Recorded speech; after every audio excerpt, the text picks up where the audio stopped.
Au nom du Père et du Fils et du Saint-Esprit, ainsi soit-il.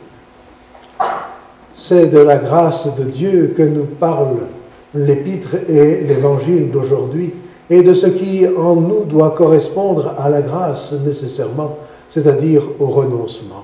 Car il y a bien ces deux principes dans la sanctification, dans le salut éternel, puisque c'est la même chose. Il y a ces deux principes qui doivent concourir, et de façon absolument nécessaire, la grâce de Dieu, parce que c'est la grâce de Dieu qui sauve, et puis le renoncement. Et ce renoncement, il vient aussi du bon Dieu, mais ce renoncement, il requiert notre concours, parce que sans renoncement, nous ne pouvons pas être les disciples de notre Seigneur Jésus-Christ.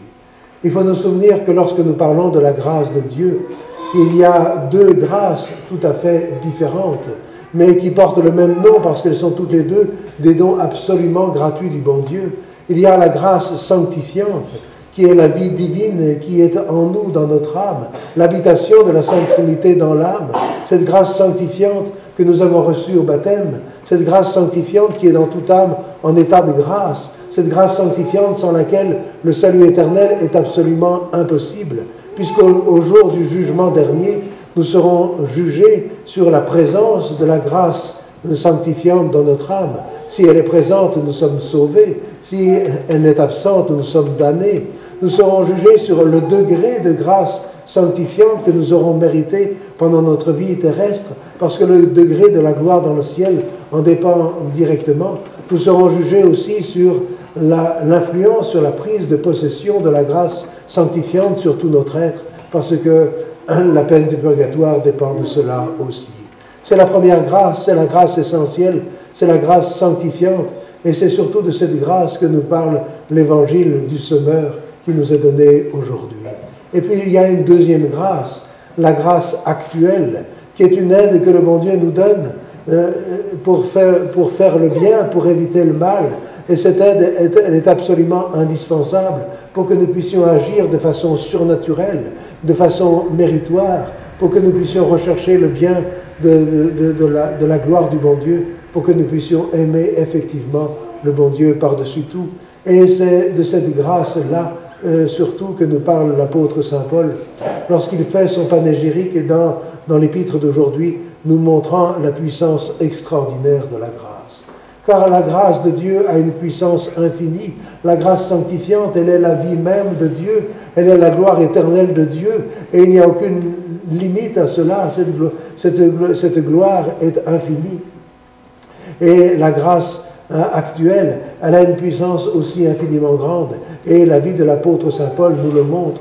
Le bon Dieu a fait des merveilles en Saint Paul, qui avait été un persécuteur, un blasphémateur, qui avait refusé l'Église de notre Seigneur Jésus-Christ. Mais à cette grâce doit correspondre en nous donc le renoncement. Il n'y a pas de grâce sans renoncement. La grâce sanctifiante ne peut pas demeurer dans l'âme s'il n'y a pas le renoncement nécessaire pour éviter le péché, pour éviter l'occasion du péché, parce que si on ne se renonce pas, on tombe dans le péché et on perd la grâce sanctifiante. Le renoncement est absolument nécessaire pour que la grâce actuelle, que l'aide du bon Dieu qui nous est donnée, eh bien, nous fasse agir effectivement, nous fasse accomplir le bien effectivement. Et s'il n'y a pas ce renoncement, alors nous gaspillons la grâce du bon Dieu et nous en serons redevables au jour du jugement dernier. Mais le renoncement lui-même, il est une grâce du bon Dieu. Il est un don du bon Dieu, et voilà pourquoi il faut le demander dans la prière, parce que sans renoncement, il n'y a pas de vie chrétienne, il n'y a pas de sanctification, il n'y a pas de persévérance. C'est ce que notre Seigneur Jésus-Christ nous montre dans l'Évangile.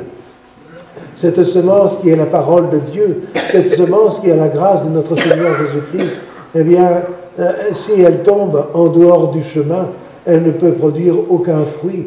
Et si nous ne renonçons pas au mauvais chemin, au chemin de l'erreur, au chemin de la tiédeur dans lequel nous sommes, eh bien la parole de Dieu ne produira pas de fruits dans notre âme, mais tout cela sera emporté par les oiseaux du ciel, c'est-à-dire par le démon. Et si cette grâce de notre Seigneur Jésus-Christ, elle tombe sur la pierre, que nous ne nous renonçons pas en croyant qu'il n'y a pas à combattre, qu'il n'y a pas à coopérer, qu'il n'y a pas à enraciner la parole de Dieu en nous, alors, eh bien, cette grâce-là se desséchera tout de suite et ne produira aucun fruit. Et puis, si cette parole de notre Seigneur Jésus-Christ, cette grâce de notre Seigneur tombe au milieu des épines et que nous ne voulons pas nous renoncer, ou plus exactement que nous ne voulons ne nous renoncer qu'à moitié, alors elle commencera à produire du fruit, mais cela ne durera pas, elle sera étouffée.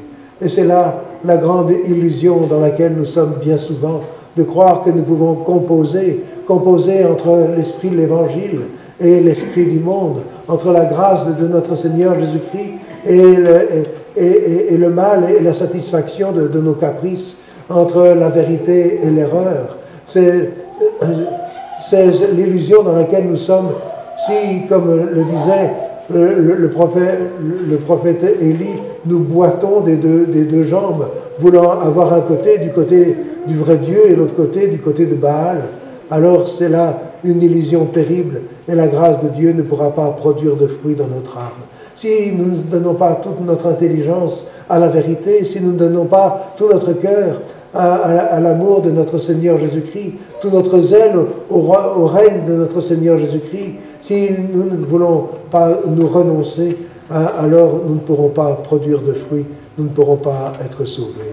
Et il faut nous souvenir que le renoncement, ça consiste bien sûr d'abord à s'abstenir du péché, à s'abstenir de l'occasion du péché, mais ça consiste aussi à vivre dans l'ordre, à mettre le bon Dieu à la première place, à utiliser le temps que le bon Dieu nous donne pour le servir, pour l'aimer, et non pas pour satisfaire nos envies ou pour vivre selon notre esprit propre.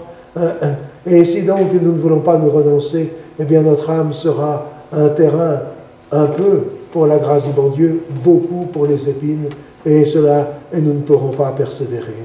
Si au contraire nous nous renonçons vraiment, si nous demandons la grâce de nous renoncer vraiment pour que le bon Dieu soit totalement à la première place, à toute la place, pour que ce soit la vérité qui nous guide, pour que ce soit la charité qui nous fasse agir autant l'amour du bon Dieu que l'amour du prochain, alors cette grâce de notre Seigneur Jésus-Christ tombera dans une bonne terre et elle produira du fruit. Elle produira du fruit, non pas par la vertu de la terre, mais par la vertu de la semence elle-même.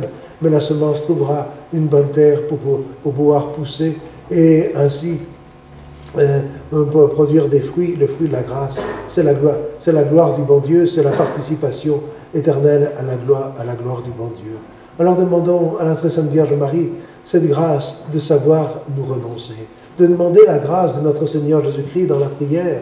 Et notre Seigneur nous dira, comme il a dit à saint Paul, que sa grâce nous suffit, mais de lui demander en même temps la grâce de nous renoncer, la grâce de renoncer à nous-mêmes, pour que nous soyons des disciples de notre Seigneur Jésus-Christ, de renoncer à nous-mêmes pour que nous soyons vraiment avec notre Seigneur Jésus-Christ, parce que celui qui n'est pas avec lui est contre lui, pour que nous amassions avec notre Seigneur Jésus-Christ, parce que celui qui n'amasse pas disciple, il faut que nous demandions cette grâce de nous renoncer véritablement, comme l'a fait la très sainte Vierge Marie, comme l'ont fait tous les saints qui sont dans le ciel, comme l'ont fait les anges qui sont restés fidèles au bon Dieu lors de leur épreuve, afin que nous puissions porter des fruits dans l'éternité, que nous puissions porter des fruits de gloire dans le ciel, que nous puissions ici-bas porter des fruits de vérité, des fruits de grâce. Et notre Seigneur nous